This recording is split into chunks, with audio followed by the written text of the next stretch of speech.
brand new season.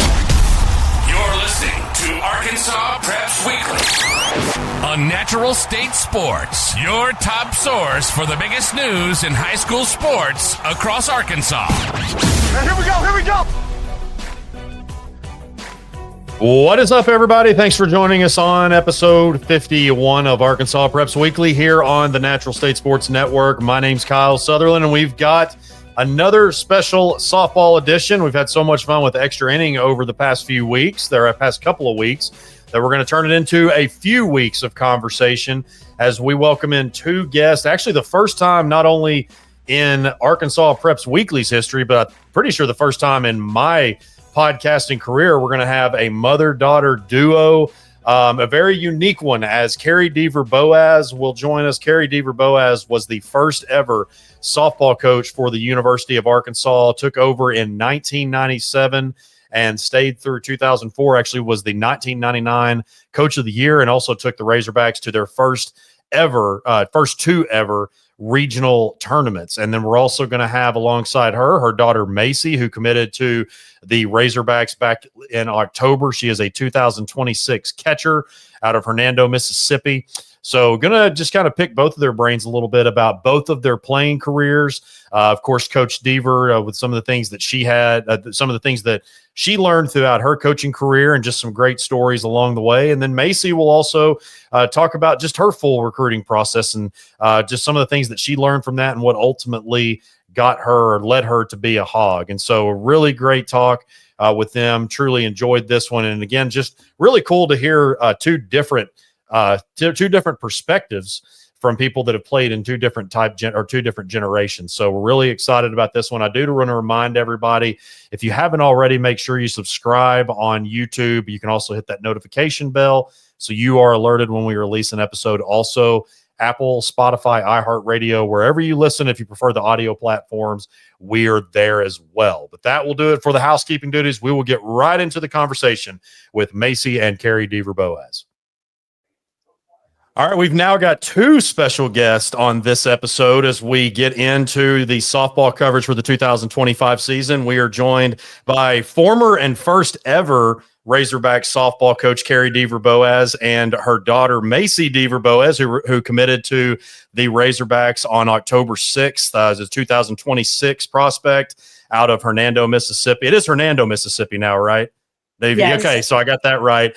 Well, first off, it is an honor to have you both on. There is so many things that I want to pick both of your brains about. But first off, Macie, I want to congratulate you. It's been, I guess, a little bit now, 3 months or so since almost 4 months since you committed to the Razorbacks. But I know that is definitely a lot less stress on you now that you have that out of the way and you can just play the rest of your high school career. Yes, sir. Yeah, so talk about that. What went into it? You committed to the Razorbacks, and look, let's just go ahead and get rid of the elephant in the room. Most people are going to see that. Oh, well, she's Carie Dever Boaz's daughter. She's going to go be a Razorback. But you took multiple visits. You gave opportunities to multiple other schools to make sure that you made the right decision for yourself. Just kind of talk about how all that process went down and ultimately what made you want to become a Razorback. So all the other schools were great. Going on visits were great. Like, you go to a school on a visit and you're like, oh my gosh, I could commit here now. And then you sit back and you think, and it really just comes down to, for me anyways, it came down to, I'm a big family person. So I wanted to feel somewhere where I was like, okay, this is my second family. And I knew that no matter what, I'd always have somebody backing me. And not only was I playing on a field and getting better on a field, but I was also becoming a better person and having people push me to be a better person. And when I just looked back on everything at Arkansas, all the camps, all the phone calls, text messages, everything that went along with it, and just talking to some of the girls that have been on the team and that have played for them, I was just like, this is everything I've ever wanted. Like, this is my dream. And it really was a God thing, because it was kind of outrageous how I even committed. I did it, a week before my visit. And I was sitting there at work, and I was just like sitting there thinking, I don't know what I want to do. Like, I don't know where I want to go. Like, this is all so crazy. I'm only 16. Like, what am I doing? I'm stressing out. I've missed so much school, going on visits. Like, oh my gosh. And then I was sitting at work, and I was just scrolling my phone. I was like, I want to go home. I want to go to Arkansas. Like, I want Fayetteville to be my home. I want to wear that hog around my chest, and I want to go and play at Bogle Park. And I just sat there and I FaceTimed Courtney, and I was like, "Hey, Coach." And she was like, "Hey, Macie, are you calling for something about your visit? Like, do you have questions about something?" I was like, "No, not really." And she was like, "So why'd you call?" And I was like, "Actually, I wanted to commit." And she was like, "What?" And I was like, "Yeah, I'm committing. Like, I'm yours now." And she was like, "Well, okay, let me call you. Give me 2 minutes. Let me call you back." So I was sitting there. I was like, "Okay, that was a little weird. What? I don't know. Like, is this how this is supposed to go?"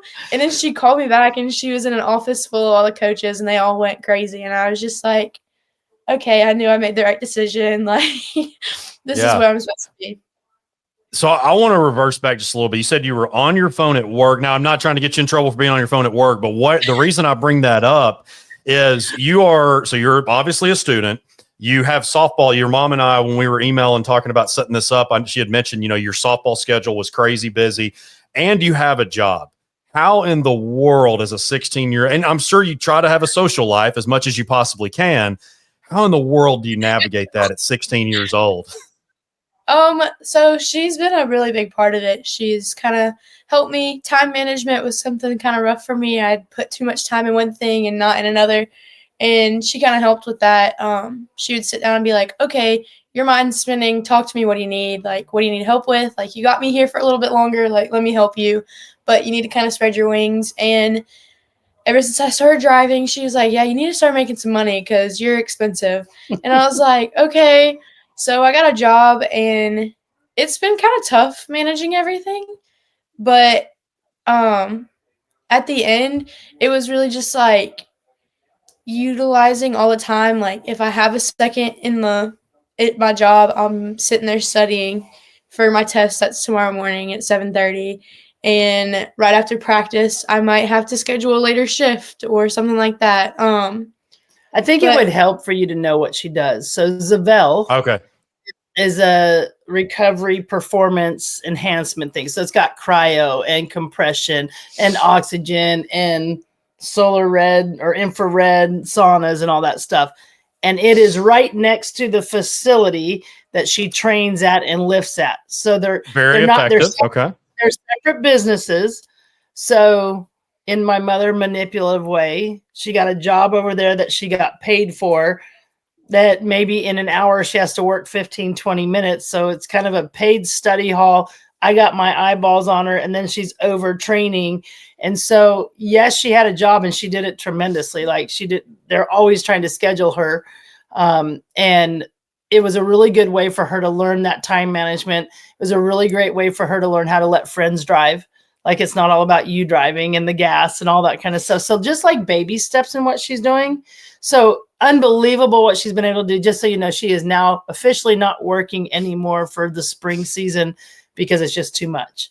So I think it's really important. And I can tell you that every college coach that recruited her, when they found out she had a job, was like, "Oh my gosh, we need more like this." And I think it's important for sweat equity for her to understand, like, earn that money and do those things and learn that time management. And when a boss says, "No, I can't give you the day off and you can't go out with your friends," that it's all about priorities. So I think that's the biggest thing to say about her. Like, it's what she did was amazing, but it's called the Gatorade Fieldhouse. It's in Hernando. It's got base sports performance. It's got EBC where she gives her lessons. So she gives lessons on one side, she trains at one side, and she works at the recovery at the other. So kind of in a mother manipulation way, it was like a great way for her to put all those things together and be really successful.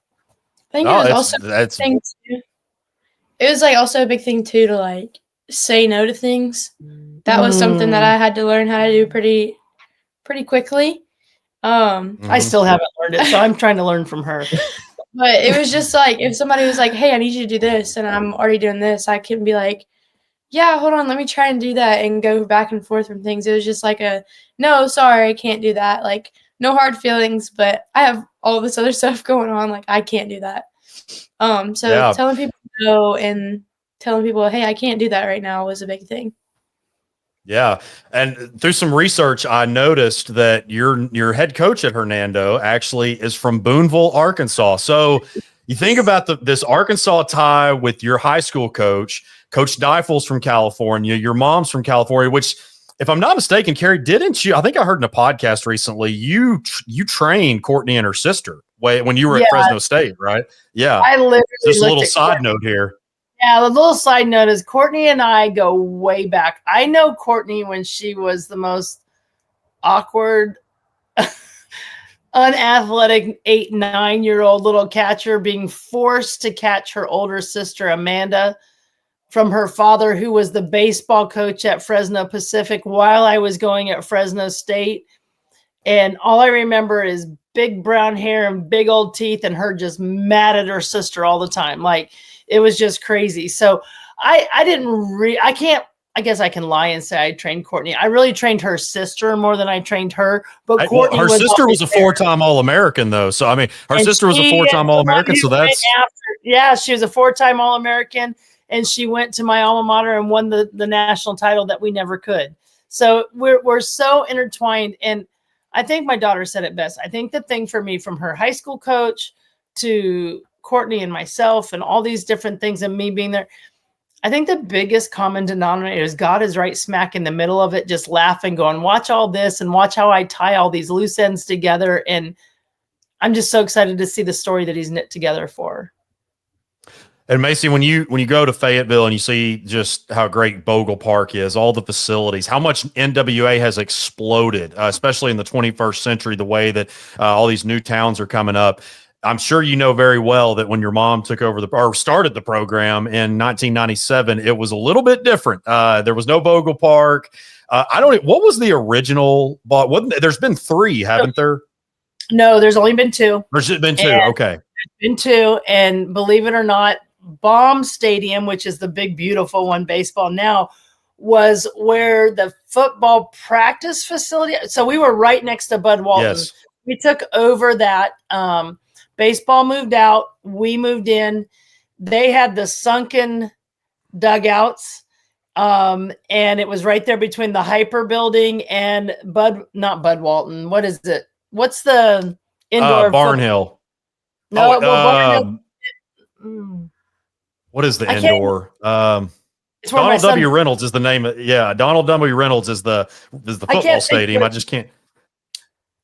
Okay, well, that building, and I'll think of it here when I don't have a senior moment. That building right there was built at the same time that our field was being built. And originally we were going to go move everything down and get to dirt. Well, back then, this sounds crazy, but we had like about $1 million to put a whole stadium in, which back then was like, oh my God, they're giving us $1 million. And now absolutely. That wouldn't shine the shoes of the things that they're doing. But when they started on the thing, and because baseball played on turf, they started trying to drill through the asphalt. And when they got to 18 inches and still hadn't hit dirt, there had to be a whole new, oh my God, what are we going to do? Because we're going to spend all this money trying to find dirt, because that was before it was baseball, like parking lot. So all they did was asphalt, asphalt, asphalt, asphalt. Then they put the turf on top of it. So when they took the turf off, we went to that. Obviously, we weren't going to turf for softball at the time. And now I look back and go, why didn't we go to turf for softball? But we didn't. And we decided to then create French drains in and amongst the asphalt and build a field on top of. So the sunken dugouts went from sunken to, oh my God, my girls can't even see out of the dugout. Like their heads were here when they're standing in the dugouts because they were sunk down. So we had to build steps for them to be able to see out of. And, even then we still thought we had one of the great places. Now I can tell you the best thing about our field is we could take about 10 inches of rain and play within 2 hours because everything was French drained, pea gravel, so it would flow out and there would be rivers flowing out towards the Hyper building and we were playing. So our outfielders loved it because they felt like they were playing beach volleyball because it was nothing but sand with grass on it. So we had a lot of things like that happen, but there was so many things that I think back at about. My biggest thing, I was thinking about this the other day that she doesn't even know, like when they hired me I think it was June of 95. They hired me. They brought me in a whole year prior to help build the field, just like do everything. At the time, I was a mother of a 4-month-old. I had just been married. So, I took on things. I was 26 years old. I was young and dumb and didn't even know what I didn't know. And I was like, build a program. Whew, how hard can that be? Well, so you get into it and you're going, and then you get there and you realize that the state of Arkansas wasn't even playing fast pitch. I had phone calls of, hey, what arch do you play? Or what arc do you play? And I'm like, one that goes over a 200-foot fence. And they're like, no, the pitch. Like, what's the arc? And I'm like, yeah, one that goes over a 200-foot fence from the hitter because it needs to come in 60 to 65 miles an hour. And they're like, well, I have a hind catcher for you. I'm like, we don't have hind catchers in fast pitch softball. So there was so many things. And when I go back and I think about they wanted me to have a tryout for the first team. And I was like, open tryout? And they're like, yeah. So I was like, okay. I had 16, 17 kids show up, and I had kids that showed up with no gloves. Hey, we want to try out for the team. And I'm like, okay, what do you play? I play hind catcher. And I had Tammy Kincaid, who's an inductee of the Hall of Fame, who threw 65 miles an hour. And I got a kid saying, I'll catch her. And I'm like, you can't catch her. I'll catch her. And I'm like, I looked at my trainer and I said, I don't know what you got to do. Put the northern quilted toilet paper all over her. And I looked at Tammy. I said, and throw it. Like, just throw it, because we can't keep this kid. Just don't kill her. Like, don't hit her in the jugular. Like, hit her in the chest. And so there was so many things that people don't even realize back then. We had no uniforms. We had nothing. And so I literally put my 4-month-old son on my back and took my mom, and we traveled the country and recruited our first ever team. And my ignorance and my naivety, I scheduled a top 10 schedule, and we got our butt kicked the first year with a bunch of freshmen. But it was awesome because that same group took our team to the first ever regional, for the NC2A. Of course, we had to go play Oklahoma. God bless us all, but we played Oklahoma at the time. So I think people don't realize the history of what it was and truly how fast it grew. Like, it grew so fast. I look at where Courtney's got it now and all the coaches in between, but what Courtney's done with that program, when she took the program, and I think Macie was in 8th grade. I said, what do you want to do? She's like, I want to go to a big camp. I'm like, cool. We're going back to the Arkansas camp. Like, I just picked Arkansas because I knew Julie Kane and Jerry Thorpe and Tracy Stellick and Melissa Hardwood Rom. And I knew all those people. I was like, let's just go back. So selfishly, I told her it was for her. I went back and retouched base with all the people I hadn't seen in forever. And she was an 8th grader. And Courtney thought she was a junior or a senior and put her with that group. And she did just fine. And Courtney's like, well, I want to get her on a trip. I'm like, Courtney, she's an 8th grader. And she's like, and I was like, at one point you could talk to them. That, I guess this was right around the time when the rule changed. Yeah, because at one point you could offer it in 7th, 8th grade. Well, and the rule had changed, so they couldn't offer. But the beauty is they could talk to me because we had prior relationships. Like, I've known her since she was 8. So when I said that to her, she was like, what do you mean? And I said, well, I didn't realize why you put her with all the older girls, but I didn't care. Like, it's good for her. Like, let her go see what she can do. And she more than held her own. And from that point on, Courtney's like, she's coming to Arkansas. I'm like, I'm not in control of that. Like, I'm not in control of it. Like, I will listen to her. I will tell her the things that I think are why she should. But she had some great options and great coaches. And this is her thing. If she does really good, it's all on her. She sucks. It's all on her. Like, this is her. I just want to be Macie's mom. And this is just what she does. It's not who she is. I want to definitely get into, because one of the most interesting topics is the fact that Macie's a catcher. You have that strong background in pitching. Before we do get into that, though, I do want to ask you, you just mentioned about how you had a 4-month-old. You're traveling around the country trying to get a team together. This was I guess when you got there, a year removed from the national championship in basketball. Football was struggling at the time. Baseball was doing really well under Norm DeBryan, as far as an overall program. So what in the world made a West Coast girl, the softball capital of the world, come to Northwest Arkansas and start a softball program? I'd have to just tell you that it was all God driven. So my mom and dad were living in Memphis, Tennessee. I met my husband there, who followed me to South Carolina. We were just dating at the time, and he was working for US Air. And I said, I'm not taking this coach. I'm never coaching in college. I don't want anything to do with college. All I ever wanted to do was be a high school coach and teacher. And at the time I was bartending and making a lot of money. So I'll just put that out there as a caveat in Memphis, Tennessee. And so Joyce Compton always wanted a West Coast pitcher to come out and work with her players. She heard I had gone to Memphis. So I guess she figured I was halfway there. And she kept talking to me. I'm like, no, I'm not interested. And she mailed to me an $800 airline ticket to come see if I would come coach there.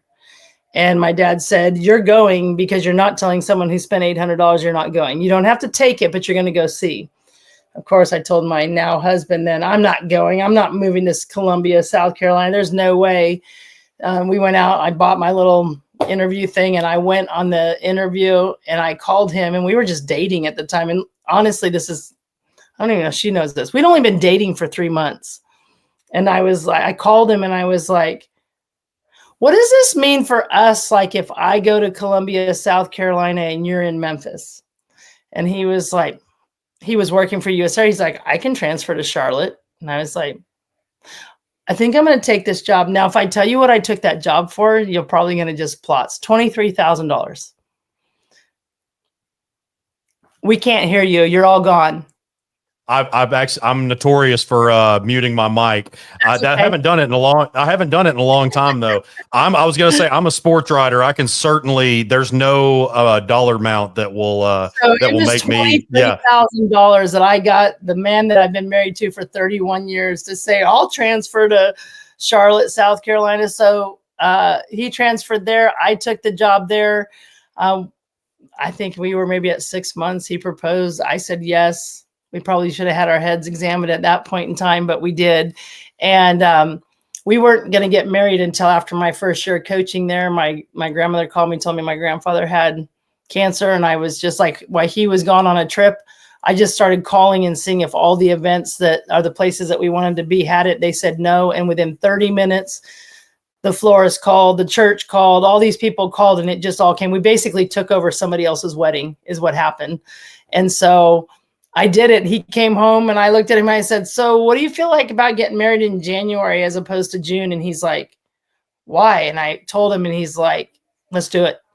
So we got married in January at Rutledge Chapel at Columbia, South Carolina. It was raining. My dad had to put me on his shoulders to carry me into the thing. We had our 25. We had a tiny little wedding, 25 closest friends come, and we partied for, I don't know, probably 5 days because it was New Year's Eve and all that stuff. And we just did it. And we went from that process, and but then I got pregnant almost right away. And my grandfather died 2 weeks prior to the day we were supposed to get married. So it was just another sign that God was just in control of everything. And I looked at my husband. I was like, I don't want to raise our kid without his grandparents. Like, I want him. And so he was like, well, what does that mean? I'm like, I don't even know. So they're back in Memphis. We're in Columbia. And we just said, let's just turn in my resume for Arkansas. Let's just see. Like, I'm 26. I have 2 years of experience. Let's do it. And we did it. And they took a chance on a young, dumb 26-year-old that thought she knew how to do it all. And the rest is history. And I think it's just so cool that it's come so full circle for me with her. Like, I think the closer it gets for her, the more excited I get for her because I know what a special place it is. And I coached at UWA, and they used to have a saying of there's just something about this place. But people really don't understand what it is about Northwest Arkansas that's different and everywhere in the SEC. With the Fortune 500s, with Tyson, with Walmart, with all those different things. But it's the only game in the state. Like, you own the state as the Arkansas Razorbacks, where, Alabama has Alabama and Auburn and all these different things. It is the University of Arkansas. And so it's so cool for her to have that and for her to go see it. And no, I'm not going to live in Fayetteville. I might live an hour out at a lake somewhere and kick my feet up and just show up at her games and make fun of her when she does well. But that's about what my plans are. Make fun of her when she does well. Yeah. Because she can always do better. Hey, I love it. I absolutely love it. Well, speaking of that competitiveness, perfect segue here. So, Macie, it's my understanding you have never pitched, right? You've played just about every position, but you've never pitched. I have pitched. I tried that out at a very young age. Didn't work out Just so wasn't well. for you. Nope. She started threw hard. It could have, but she didn't want Just it. didn't have That's any good. control. You had the velocity, you just didn't have the control, I guess. It's kind of, yeah. Okay. and I Got it. started off Okay. as like the smallest kid on the team, so I always played second. And then one day I was playing on a travel ball team that my mother and my grandfather coached. And anyways, but our catcher got hurt one day and my grandfather like took me by my face mask and was like, "You're gonna go catch." And I was like, "No, I'm not." Like, I'm never doing that. I don't want to do that. And he basically looked at me and was like, "I'm not giving you a choice, like, go." And so ever since that day it was just kind of stuck, kind of went with it. She It's went so in interesting because, her eyes and came out saying, "I really like that." yeah. That's not the first time I've heard that. I've heard it from people that, from both baseball and softball, never dreamt of catching in their entire life. And then that's what they end up doing. They end up loving it. But it's so unique because obviously, the battery mates, we hear about that all the time. You hear pitchers get told it's just you and your battery mate. It's nobody else in the stadium, and when you think about that, obviously your mom, as we're just talking about, your mom, your grandfather, they've coached you hard just throughout your life. But how is your mom having a pitcher's mind and just a softball mind in general, but you being behind the dish and your mom having the success that she had as a pitcher and of course her coaching it to so many different people, how has that helped you develop as a catcher? So I would say that had helped me because I can call games now. I don't always call games, but I can sit there and be like, this is what pitch we need. And I think it really helps because it helps me understand my pitchers more because I've picked her brain so much as a pitcher that I'm like, okay, now don't forget every pitcher's different. Everybody has their own little weird things they have to have or do.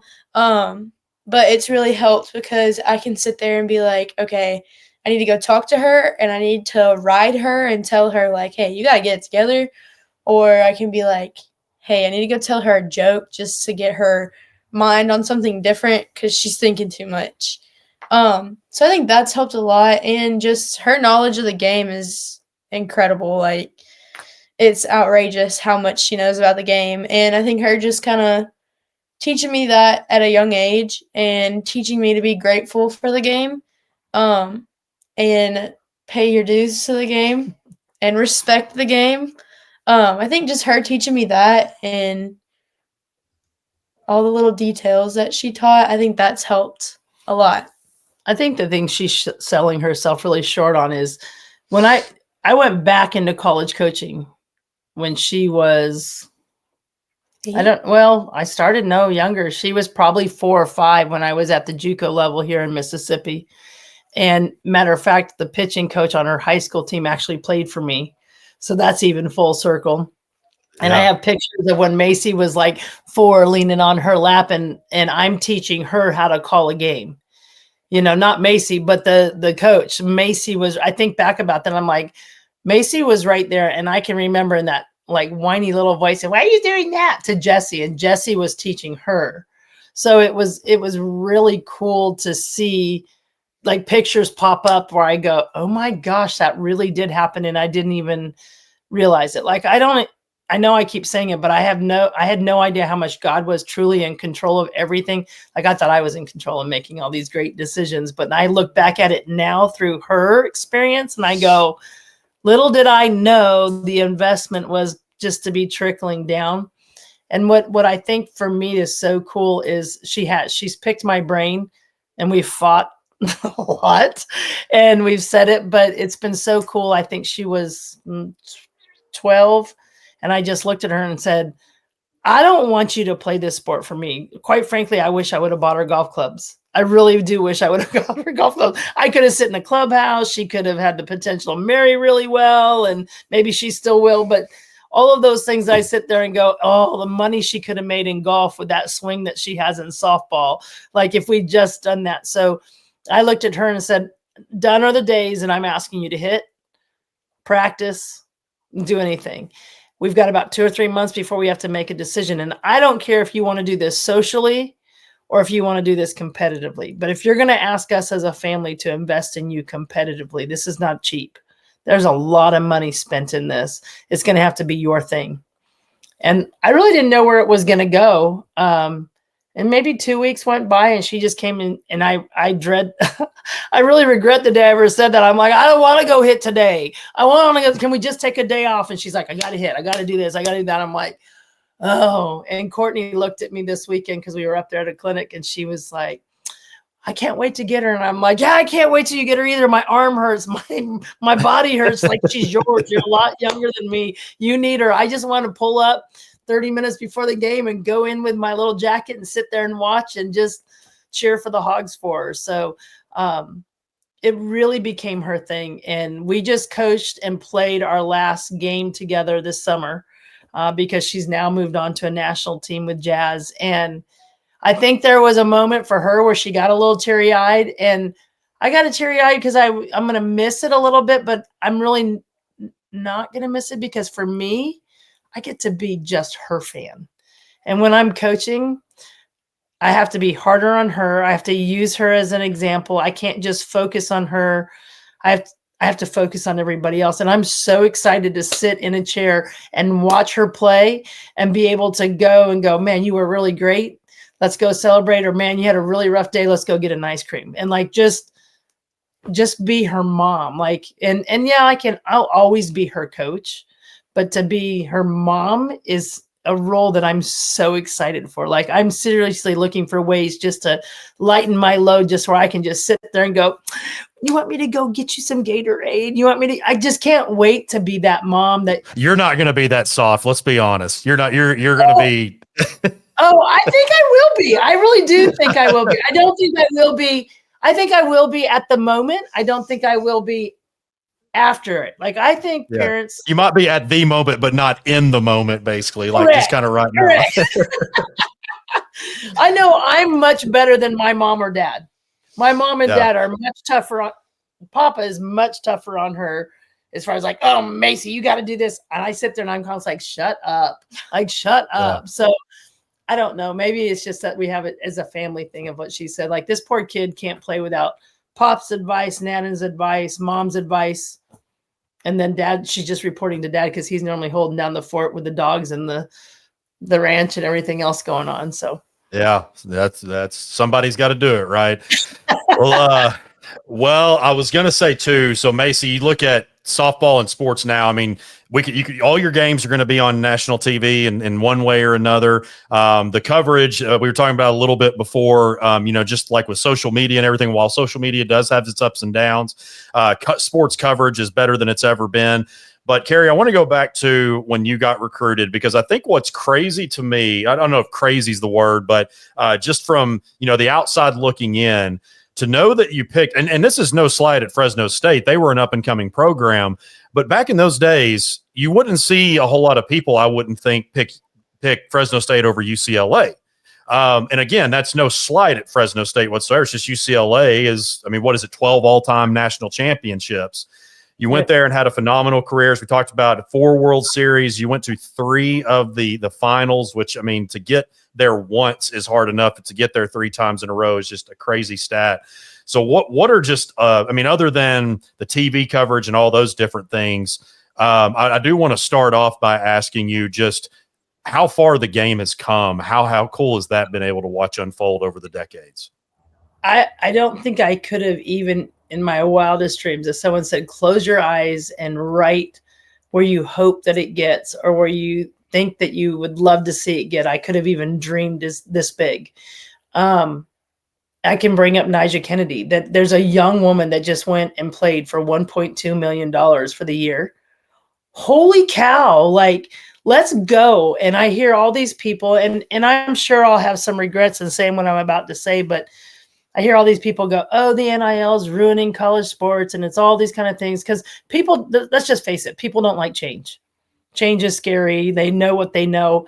I'm so excited to see where this goes and how far this can go. And that that I can literally tell you that there's little boys that come to a game and want her autograph. That's amazing to me. Like, that just blows my mind. Like, and I started to watch it from, I mean, I was in such a unique time. I wasn't like, I didn't play softball barefoot, pretty close. Like, I think my freshman year was the first time we wore helmets. So that explains a lot of things. So, but with that being said, is that we have broken the ceiling that people aren't even willing to acknowledge that we've broken, because they want more. And I'm all about more, but I'm so excited to see it. Like, I went to Fresno State. So I played women's open ball from the time I was 12 years old. So I played with all the Fresno State softball players when I was 12 as a pitcher. And one of the girls on the team, Sandy, tried to get UCLA to come watch me play, but I was playing women's open, and there was a youth tournament going on over there where they're obviously watching the kids who are recruitable. And Margie came to one of my high school games and came up and said, "I want you come." And I had actually committed to UOP for volleyball, and I was going to go play volleyball. And when Margie called, much like her, it was like, I know I can go and be dominant in softball day one, my freshman year. At UOP, they were number one in the nation, and there was the Olympic setter on the team, and I was going to be playing by my junior year. And I love volleyball. Don't get me wrong. Like, I love volleyball. And when she offered, I was like, yeah, I'm going there. Plus it was all the people I'd played with. And one of my happiest moments is when Sue Inquist saw me after I was the first pitcher to ever beat UCLA at our home field in front of 3,500 people, which was unheard of. It was just standing room only. I can remember that game like it was yesterday. And Sue was like, "Where did you come from?" And I looked at her and I said, "Do you remember when Taylor used to try to get you to come watch a kid play?" And she was like, "Yeah." I said, "That was me." And she was like, "Well, I should have gone." And I was like, truth be known, I would have never lived in LA. So you didn't do anything. Nothing changed. I would have never lived in Los Angeles, California. That's just not who. Yeah. I lived in Three Rivers, population 2,700 people. That kid was not going to Los Angeles and going to be excited about it. So Fresno was a great fit. And my parents, I don't think my mom missed a game I ever played my entire time in college. I think my dad missed one. My grandmother was at everything. That was really important to me. I wanted them there. I mean, they were the reason I got where I was at. And family was really important. You mentioned Margie a few times. For those that don't know, that's Margie Wright. She won a few ball games in her career, only fourth all time, with close to 1,500. So definite legend there. Just talk about the impact that she had on your career. Margie Wright is truly a one of a kind. Like, she coached us in every aspect of the game. Like, she was a one-woman show. And I'm so old that I'm her first ever recruit at Fresno. So that tells you, like, I was the first one she ever recruited at Fresno. And she was so intense. Like, she's probably hands down the best practice organizational coach I've ever played for in my life. The one that any kind of stupid drill I've ever come up with from her, it was something that she taught me and she did, like, intense. I don't know if she knew anything but 130 miles an hour. And that was back, you had no practice. You had nothing with the NCAA. We did aerobics with her at 5:30 in the morning. We were allowed to go to class from 8 to 12. We were back pitching and catching from 12:30 to 1:30. We were in the weight room from 1:30 to 3:30. We were on the field from 3:30 to 6:30. And that was your day, every day. Like, we had one day off a week. That's what we did. Like, she's awesome. Like, and I sit here tonight and everything hurts on my body and go, man, I wonder if there was rules back then and we couldn't have practiced, how much better I would feel. But I wouldn't trade it for anything in the world. Like, she is truly all in. She was probably the most demanding human being I've ever been around in my life, shy of my father. And I thrived off of that. Like, I wanted that. Not everybody did, but I loved it. Like, I loved what she did. And you knew your name was always safe in her mouth. She was always going to go to bat. And to be honest with you, if I looked at it, probably the biggest compliment I could give her is she's going to get what she got because of women like her. Like, she went to battle. She had lawsuits. She fought for everything. like fought for everything. And I didn't even know what I didn't have until she fought for that stadium and she fought for all these things. And now I look at where she is. And if it wasn't for women like her that were willing to get dirty and get their name dragged through the mud and all that kind of stuff and just want more, she wouldn't have what she had, let alone what I got, So I really, if there's one thing, and I probably talk to her once a month, we make it, the older we get, the more sentimental you get and you reach out more often. And that's what I tell her every time. I'm like, thank you. Because if it wasn't for you, my daughter wouldn't have what she has. And I might have played a little small role into it, but I didn't play near the role that she did because I didn't have to break down the barriers that she did. I feel like Margie Wright and my daughter will break bigger ceilings down than I ever did. I'm like kind of the bridge in between the two of them. Like I was really excited that Margie got me what we got. And holy cow, hold on, because this is going to be the Golden Gate Bridge and it's going to be windy and let's go see what you get. So I hope my daughter has a really hard decision to make by the time she's done, whether it's, do I go and get a real job or do I go into a pro league that actually pays me money where I can feed my children? I mean, that's where I hope. And I don't know if that will be hers. She might be the one that has to pass that on to her daughter. But as long as it's progressing forward, I have to tip my hat to Margie and I have to just say, I'm so excited to be a part of your ride. Like just to sit back and watch it is so amazing. If she can graduate and have life-changing money by the time it's all over and done with, that to me is, I can slide in head first to the casket and say, what a hell of a ride. Yeah, that's great stuff. Great stuff. Well, as we close out here, I do want to talk about you both are involved in the commit crew for extra innings softball. And I think it's an incredible thing. So if you go to the extra innings softball homepage and then you click on the extra, it'll take you to it. And I'll let y'all both elaborate on this because, I know that you both are involved kind of in your own ways, but so I don't mess anything up, I will go ahead and Macie, I'll go ahead and start with you. Just kind of talk about, what you did with it. I guess I actually haven't even dug into it, so I'm clearly very uneducated with it. But I mean, seems to me it's just like, I know that Empower is a massive thing that, Bonnie is really trying to has really tried to implement with EIS. And so just to kind of talk about, what Commit Crew has done for you and kind of the way you're involved with it. So like I said at the beginning of this, you have to give back to the game. And I think that it's just been a great way that I've been able to give back to the game.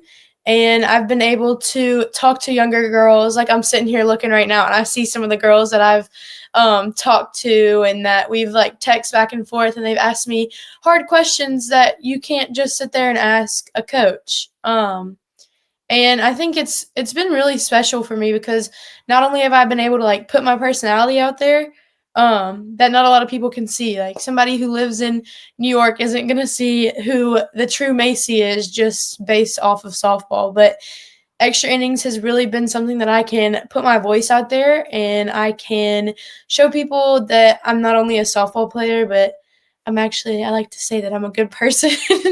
Yeah. And just I get to help young girls and I get to be an influence on younger girls that look up to people that have a dream like me and the young girls that have a dream like me. And they're like, I want to be what you are. Like, how do I do that? And I'm like, girl, hold on, let's go. Like, let me take you through it. Let me help you out. So it's just been really great. I love that it's all women focused. It really, some of the stories that they cover on there, there's some truly incredible things on there. Her and I've been on it a couple times. Some are sad, but there are good. I mean, sad and yes, that it's a great meaning, but yes, not all of them is extremely happy, but it's things that people need to hear. Yeah, absolutely. And that's just like life. Like I'm going to go through highs in softball. I'm going to go through lows. Like you're going to hit. Sometimes you're not going to hit. And I just think that it's a really cool platform just to be a part of, to not only share like the gifts that God has given me and just the people that have been along the ride, but I get to bring up younger girls and talk to them. And I think that's really important. Yeah. And I think for me, the Commit Crew was something that when Bonnie and I had kind of connected, she just started picking my brain. And I was like, look, you've got me in a really unique position. Like I've got my daughter who's getting ready to go on all these trips. I'm going to meet all these people. One of the kids that is on the commit crew with her is Taylor Johns. And this is kind of cool how another story. Dina, her mother, I hosted her on a trip at Fresno, and these two went on their very first trip to Clemson together. So the reconnection of some of these people that were in it, I think a country, a sport, whatever you're talking about is only as good as what people know the history of. If you know the history of things, you can embrace it and take all the great stuff from it and learn from the mistakes. And so when I said to Bonnie, like, let me run this commit crew, that's what I want to do. Like, that's my passion. I want to get this commit crew for you. And in my mind, it was the commit crew with 8 kids from Arkansas to Texas A&M to Ole Miss to Tennessee to Southern Miss to, who am I missing? Georgia. I think I'm missing something in there. Oh, Alabama. There's another one. And take these 8 girls and allow me to mentor them to say, and I'm having to do a lot of it, and they're about ready to break me because I'm having to say, I need these things. Let's get it going. It's like, oh yeah, it's the commit crew. I'm like, if you guys don't learn how to get these things done, you're never going to make it at the college level. Because when your college coach asks, you better have it done the day before she asks, and different things, and take it to say, let me help you build your brand. Because, these kids are coming into it with 600, 700 followers. I'm like, hey, my goal is for every one of you to have literally 10,000 Instagram followers and 10,000 Twitter followers, so that the day you step on campus, people come to you and say, hey, I need you. I need you. And it's not going to be easy. You're going to have to work. You're going to have to work. You're going to have to work. They haven't learned totally the work, but I get it. They're going to high school. They've got so many things going on that I'm just kind of like the old lady breathing down their neck. And then what I'm trying to say is, it's your job. If I'm reaching to you, it's your job to reach to that next generation and kind of pass it on. And I think the thing for me with Extra Inning is it's a company that's owned by women, ran by women, trying to empower women. And I don't know where else you can get that. Trying to create a platform.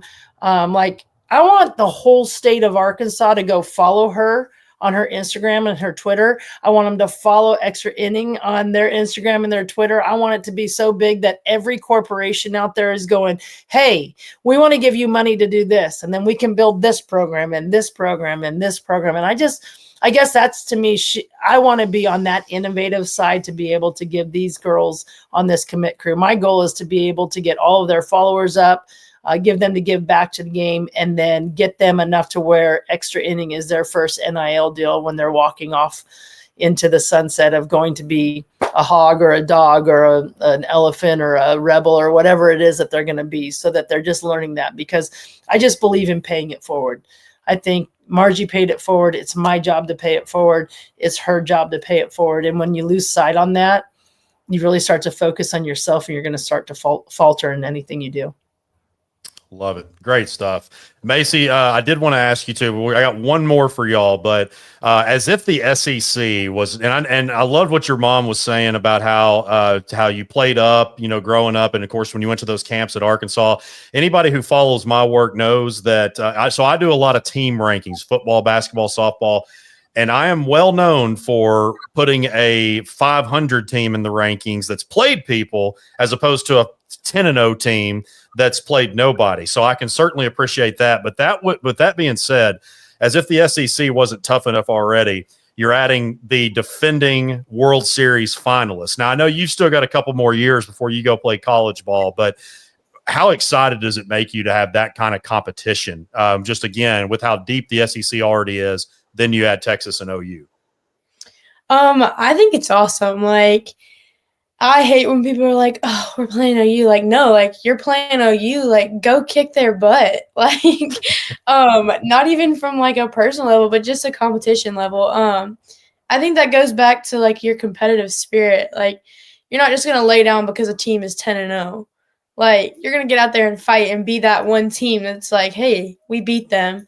I think it's amazing. I can't wait to get out there, and my thing is win every pitch. So my goal when I get out there and OU's there and I'm sitting there facing whoever it is, I'm just going to be like, look, I'm going to take you yard. Like, that's it. That's it. At the end of the day, that's what's going to happen. And just sitting there and competing. I love competing. It's like, it's the true love that I have for the game is the competition in it. I think we compete in quite literally everything, whether it's seat belts and who can put their seatbelt on fastest. Like, it's outrageous. But I think just adding that competition in, it not only gives more for entertainment, but it also makes it more of a fun game because you can just sit there and have fun and play with the people, 20 people that are backing you there, and just say, look, at the end of the day, we're going to give it all we have, and we're going to compete with everybody, and that's just how we're going to roll. So I'm super excited to go in and face OU. I can't wait. Kyle, I think the one thing that I hope that she gives across and I give across is I think that my daughter has loved competition more than anything, but both of us rest knowing that the biggest competition's already been won. Jesus Christ walked to the cross for us and spread his arms and said, I knew you before you were knitted in your mother's womb, and there isn't anything that you can do that's going to surprise me or disappoint me. Give me your heart, and I'm going to paint you a picture. And maybe I'll put so much pressure on her right now and Courtney, but I predict that the crew that Courtney's putting together and coming is going to be the one that's going to dethrone Oklahoma. Absolutely. And I'm going to go ahead and put that out there. Like, I believe it needs to be said, and it's not just no, I'm telling you, they're putting together a crew that people in Fayetteville and the state of Arkansas need to wake up to and get behind and find a way. You know, I mean, Calipari got $20 million to put the best team on the field. Well, you know what, on the court? Well, quite frankly, start paying attention to softball, because I'm telling you, that group is going to carry what's going on. I'm so excited. The more I see, like, I just keep working harder for Courtney. She probably have to find a way to pay me pretty soon. But I'm just telling you, for me, this group is going to do something special. And it's not just because of who they are as softball players, but it's who they believe in and who their faith is in. Their faith is in Jesus Christ, and their love of the game and their competition. They already know the ultimate battle's already been won. So I don't think she minds me saying that. I hope you don't mind me saying that, but I'm going to tell you right now, like, God is so in the middle of this story that if you're not paying attention, you better, because he's writing it, and it's so cool to be a part of. Yeah, I as a fan, I've been having, I know it's very convenient for me to say right now, but that's kind of what I've been, the last few classes, I feel like, has been more of just the foundation. I really was, when I've been looking at these commits for 2026 in particular, I'm not just saying this because you're in front of me, Macie. I really do think that if they don't get to the World Series this year, then I think it's right around the corner. You look at something that I didn't mention, and I know that, you're humble and you don't want, but you took the team to the first ever regional. We might have touched on that, 2000, 2002. You're also the coach of the year. And so just 3 years, 2 years after taking over the program, you're the SEC coach of the year. And so I think that's something Courtney's going to get a lot of credit, and rightfully so. But, the program was definitely before her, obviously not in the whole entire program, but at least the one that she took it over from, I know it was in really rough shape at that time. So I think that I can't even imagine. I know I've already asked this, but I can't even imagine how amazing. And also, your daughter about to be a part of it. I just can't even imagine what that's like for you watching this unfold, considering you literally saw it from the ground up. And to me, like, I can say how old I am. Like, I feel like Courtney's my daughter too. Like, I look at her and go, oh, that's so cool she's doing that. Like, I get so excited for her. But just even the staff that she's got around her. Courtney is so incredibly good and gifted at orchestrating a culture. I mean, quite frankly, I could have learned from her. Like, she's amazing in the way that she's orchestrating a culture, from her assistant coaches to her trainers, to her sports information, to her director of ops and Dan the Man, all that kind of stuff. Like, it's a total package. And if I think that there was anything that I felt like was missing in some of the other schools, they were great schools, but it was the total package. Like, it was like a puzzle piece where you were putting together a puzzle and there was that missing piece. And when you found it and you put it in there, it just clicked. It's just so exciting for me. When I sit in those stands, I just sit there. Like, I literally went and shagged all the home run balls out there that the girls were hitting in BP the other day. And I literally just started laughing, going, we have come so far. Like I'm picking up and I'm watching, and I didn't even tell her this, but one gal cleared the second fence and it bounced into the Fayetteville High School, and I'm picking up all the balls and throwing. And I watched this college guy go and get the ball. Like the old guy went and got the ball and threw it back, but the college guy went over there and he looked at it. He didn't even know I saw him. He kind of put it underneath his shirt and he walked off. And I'm sitting there and I'm like, that's the coolest thing I've ever seen, that a freaking college guy wants to steal a softball with a hog on it. Like, where am I? Like, it was just so cool. And I literally was like, Courtney, that guy stole your ball. And I thought it was the coolest thing I've ever seen. Like, I literally want to walk up and say, hey, would you do an interview for extra inning of why you wanted I just wanted to know the why. Like, why would a 20-year-old young man steal a softball and walk away with it? Well, it's the same reason that 10-year-old little boy wants to steal the football that gets thrown over. They want to be a part of it. How cool is that? Like, for me, I just, every time I turn around, I'm sure I geek out and I'm like, people don't understand. Like, these athletes, well, she does, because I just yell at her all the time. You don't even understand. Like, but like the ones around her, I'm like, you guys need to know that, because if you know that, you will win a World Series. If you know that, you will win a World Series, because that's the it that so many of these athletes that we go, oh, they're spoiled, they don't know, but it's because they don't know. We're not sharing with them like where it's at. She's been preached at forever. So I feel like that's kind of why she feels like she does about things. Like, she drives me nuts, and I'll tell her she's 16 and she's a daughter, but she gets it because she was in my womb when I'm pitching batting practice. She was on the field at 3. She's seen it. She ran bases for me when I was at UWA, and I told my girls, don't take it easy, and they beat the crud out of her. And so much of who she is was formed by the people and the other young women that were around her, that you carry those people with you. Like, when you're playing for Arkansas, but every woman that's ever impacted you, you're playing with them on your back too, and they're pushing you forward. And so when it's really good, you're celebrating them, and when it's really bad, they're the ones throwing you forward. Yes, great. Man, that's gone almost an hour. This has been an incredible conversation. I know y'all are both two busy women, so I got one more for you, and then we'll let you roll. But the way that I always try to end this is, I mean, anytime I talk to, especially a softball player, just get some advice from your own personal experiences, whether it be in recruiting, your playing career. And I'm really glad now, because I've got 2 different generations that I'm going to get an answer from. So, Macie, I'll start with you. You've still got, like we talked about, you still got 2 more. You're about to enter your junior year. You've got 2 more years of high school ball, and you've already committed. Just from your recruiting that you've recently endured, and just the lessons that you have learned at this point, what is the best advice that you could give a kid that's not only going through the recruiting process, but might be going through a slump or just a tough time in their life? So something for me was, I have this little saying, and I have it on my ribbon, and it was just, don't lose the Lord. And it was just my little reminder that I'm so much bigger than just a softball player, and there's so much more to life than just trying to pick a college. Like, I have school, and I have friends, and I have family, and I have all these other things, and one strikeout or one little moment of me freaking out about trying to pick a college, at the end of the day, it doesn't really matter. Like, I need to focus on Jesus and schooling and all the other things that fall in line. That's great, but just focusing on not losing the Lord was a really big thing for me throughout my recruiting process.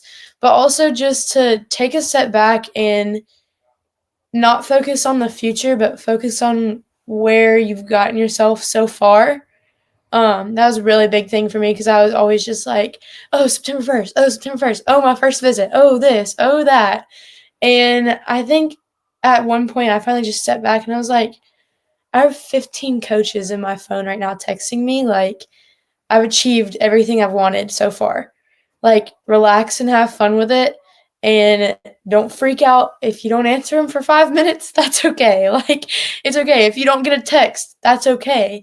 Like, you're doing everything that you need to do. And another thing that was really big for me was focusing on my training outside of softball. I think I like the weight room better than I like the field some days. Okay. I love working out. I love all that kind of stuff. So really focusing on that and taking care of your body. That would be probably the biggest thing I would tell anybody is take care of your body, listen to your body. That took me a long time to learn, and I wish I learned it sooner. But just make sure you're taking care of yourself. Like, if there's one day where you're just sitting there and you're like, I have nothing else to give, like, that's okay. You've given everything you have. Take a break. So I think that would be probably the biggest advice I have. Awesome. I think if I was going to answer it, I would like to answer it from a parent standpoint. Okay. Love them as your kid. They're your daughter. They're always going to be your daughter. They're your daughter that plays a sport that when you started, you did because it was cute to get cute little uniforms, and it was time together as a family, and it was the travel, and it was all the fun little things that went through it. And you have as a parent the ability to relieve the pressure of the cell phone that's put on it for them, of the, when you're 10 that you're playing for a scholarship. No, you're not. You got to play for the love of the game and what it gives to you and what it teaches, and make sure that they know that at the end of the day, the most important thing to you is that you love watching them play. You don't care how they do. You just love. When I go to the field, I don't go, oh gosh, I want to go see her hit a home run. I just go, I just love watching her play, and I know everything that she's put into it. So I'm just going to sit back and I'm going to be her biggest cheerleader. Doesn't mean I'm going to let her get away with a bad attitude. She knows from me, the only thing I'm going to yell at her for is lack of effort and a bad attitude. Those are the only two things that I'm going to go postal and be the crazy softball mom on, because you have control over that. You don't control over anything else. And if you look at the parents and say, how would you feel if your daughter showed up to your work and said, answer that email, send that, you need to have this email over here, you need to be doing that, and put it in perspective and remember it's a game. And right now, even for her, she's already played longer than what she has left in her career.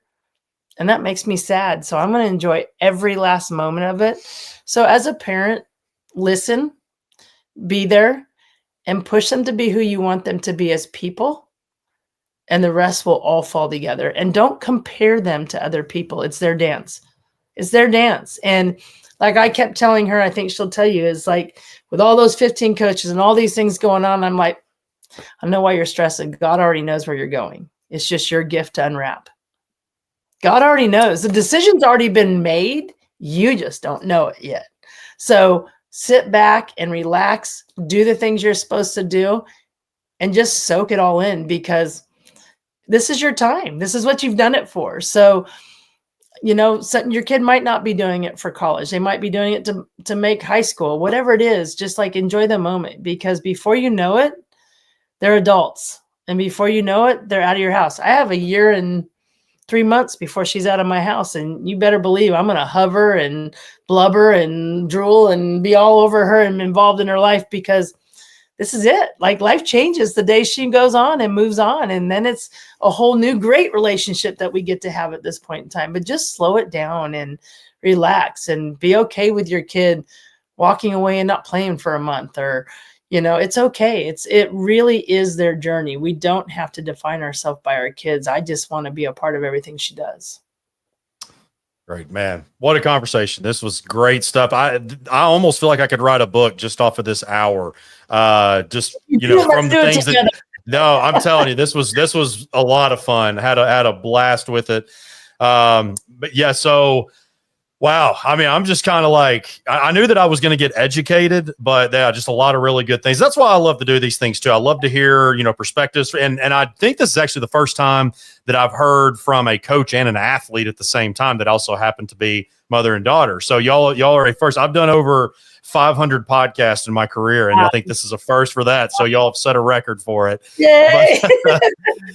But great conversation with Carie and Macie Dever Boaz. Really appreciate you both. Again, I know, Macie, you have got a crazy, but both of you are very busy, but I know with school and, your season's starting up here pretty soon, y'all are both crazy busy. So really appreciate you taking time out. Make sure and go to Extra Inning. Is it Extra Inning? Yeah, Extra Inning Softball. I couldn't remember if it was Extra Inning. Yeah, I couldn't remember if it was extrainnings.com or extra innings. No Yeah. S, it's just Right. Extra Well, I had to get on to my producer the other day because the interview we did with Bonnie, not to throw him under the bus, he accidentally added an S on the YouTube thing, so I had to give him a little bit of Give him a little healthy. grace because I have to not say it all the time. So, well, and I'll tell you, right.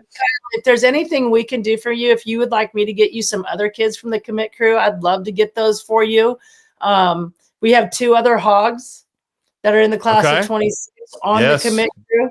And the 3 of them have been talking about maybe doing the 3 Little Piggy podcast or something like that. So something fun. I'd love to help produce that for you. So anything we can do to up extra innings softball following and their following, I'm all about. So any way I can help you, I'd love to. Oh yeah, we'll definitely circle back on this. Because I mean, like I said, Awesome. especially during the spring. I mean, this is pretty much what I live and breathe. You know, we've got a guy, Kevin Bohannon, my right-hand man, does a lot of baseball stuff for us. I handle the softball side. So we take a lot of pride in spring sports coverage. So again, thank you so much, both of you, for joining. It was a great conversation. Yeah, we'll definitely have to do this again. Well, we look forward to it. Thank you so much for your time, Kyle. Thank you. Thank you. All right. Thank you all so much. We will catch y'all next time.